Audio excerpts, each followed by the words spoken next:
a very short amount of time, Jorge Masvidal has become one of the most recognizable names in the MMA world due to his vicious knockouts of Darren Till and Ben Askren. He has gained the name recognition that he deserves and is truly amazing on what he has achieved in his MMA career so far. He has been through many ups and downs in his MMA career, but has managed to turn things around quite drastically, where right now he's one of the biggest stars in the UFC. He has captured the hearts of the MMA fans with both his personality and his fighting style, where the rise to his popularity has truly been amazing. Jorge Masvidal's rise to stardom has truly been incredible. He has been able to go from a mid-card fighter to being one of the headline attractions in the UFC. So here is the evolution of Jorge Masvidal, the rebirth of Gamebred. Jorge Masvidal's story starts in the backyards of Miami, Florida. Then known as Ponytail, we saw a young Jorge Masvidal who was full of energy, where he fought in Kimbo Slice's street brawls and famously beat Kimbo's protege, Ray. From 2003 to 2006, Jorge Masvidal fought for the AFC promotion and had competed on small cards throughout Florida. His most notable victory at that time came off then undefeated Joe Lozon by TKO. After compiling an MMA record of 8-2, he would sign with international MMA organization Bodog, where he would go 3-0, where his last victory came over Eve Edwards via a head kick in the second round, before officially having his first fight with Strikeforce in 2007. His first run in Strikeforce was a brief one. However, as a 2-0 start in the promotion, he decided to head east and competed for the now defunct Sengoku promotion prior to his debut with Bellator in 2009, where he would go 3-0 in the promotion. Jorge Masvidal would make his Bellator debut and competed in the Bellator's inaugural lightweight tournament. He would find himself on the receiving end of a viral submission loss at the hands of Toby Imada. He rounded off his Bellator run with a 2-1 stint at lightweight. Jorge Masvidal would next sign with Shark Fights and would face British striker Paul Daly. Despite having competed all around the world and coming into the fight with a 20-5 record, Jorge Masvidal was a huge underdog against the famed British striker who had gained world recognition for a successful stint with the UFC that ended with controversy. The fight would be incredibly close, with many observers believing Masvidal deserved the nod, but regardless of the result, Jorge Masvidal had just announced himself on the world scene. Between 2011 and 2013, Jorge Masvidal would compete for the Strikeforce promotion prior to his merger with the UFC. He would amass a record of 3-1 in this run, beating notable names such as KJ Noons, Billy Evangelista, and the respected Justin Wilcox. His only loss at that time would be a close fight with top lightweight and Strikeforce champion Gilbert Melendez, where the fight would go to a decision. In 2012, with a record of 23-7 and having fought all over the world with wins and fights with some of the best known MMA fighters, Jorge Masvidal would finally make his UFC debut and would face Tim Means, who at that time held a record of 18-3 and was 3-0 in the UFC. In the fight, Jorge Masvidal would outpoint Tim Means, winning the fight by unanimous decision at UFC on Fox 7. He followed this up with a win over undefeated Ultimate Fighter winner and top prospect Michael Chiesa, where he was able to wrap in a Darce choke in the second round at UFC on Fox 8. He would go 5-2 as a UFC lightweight fighter, and after a controversial unanimous decision loss against Al Iaquinta in a fight most all observers felt that he won, he would finally move up to the UFC welterweight division.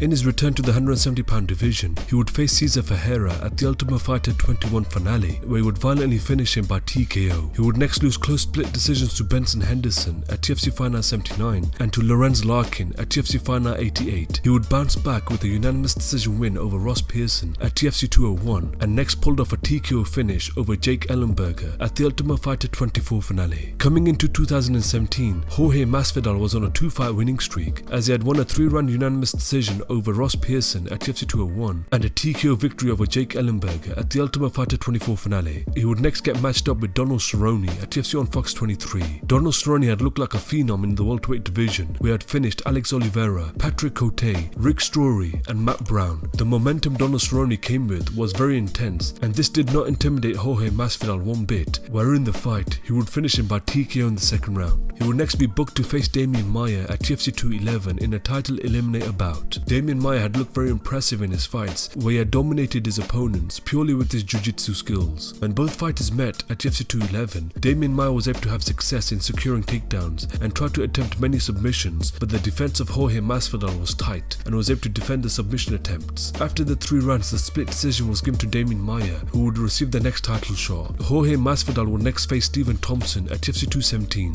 In the fight, Jorge Masvidal struggled to get going and wasn't able to figure out the distance and the timing of Stephen Thompson. After a very frustrating performance, the unanimous decision was given to Stephen Thompson, who would get his hand raised. After 2 very frustrating performances, he decided to take a break from fighting. After almost coming so close to a title shot, Jorge Masvidal hit a dead end.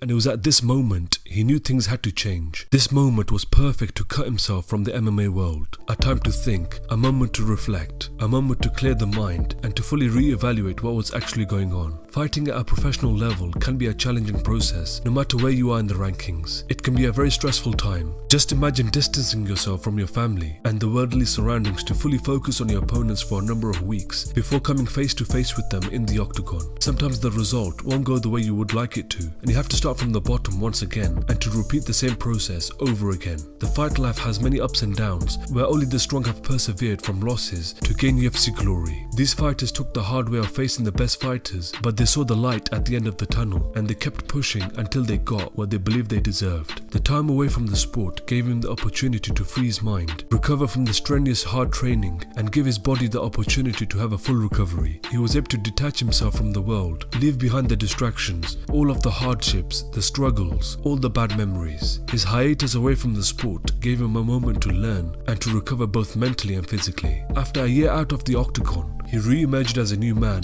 a new being. It was at this moment that Jorge Masvidal began to rise with a brand new outlook on his fighting career and was reborn into a completely different fighter. The time away from the sport had helped him redevelop the hunger he once had to be the baddest man on the planet. He appeared as a new fighter, fresh from his long layoff, and it was now time to showcase what he had learned. Jorge Masvidal would show the full effect of his new form in his comeback fight against Darren Till at UFC London. Many people thought that this fight would be a perfect matchup for Darren Till to bounce back. Darren Till had just come off an unsuccessful title shot against Tyron Woodley, where he would lose the fight by a Darce choke. Also adding in the fact that Jorge Masvidal had been known to be a veteran of the game and was on a 2-fight losing streak with very little momentum. After a very rocky first round, Jorge Masvidal remained calm and composed and was able to land a crushing left hook, knocking Darren Till unconscious. Backstage, he would be involved in a scuffle with Leon Edwards and would deliver the 3-piece and a soda in the process. This big win over Darren Till would catapult him up the rankings, and next accepted the challenge to face Ben Askren next. Ben Askren held an undefeated record of 19-0 and held both ONE FC and the Bellator welterweight titles, where he had just dominated his opponents with his wrestling. Ben Askren had made his UFC debut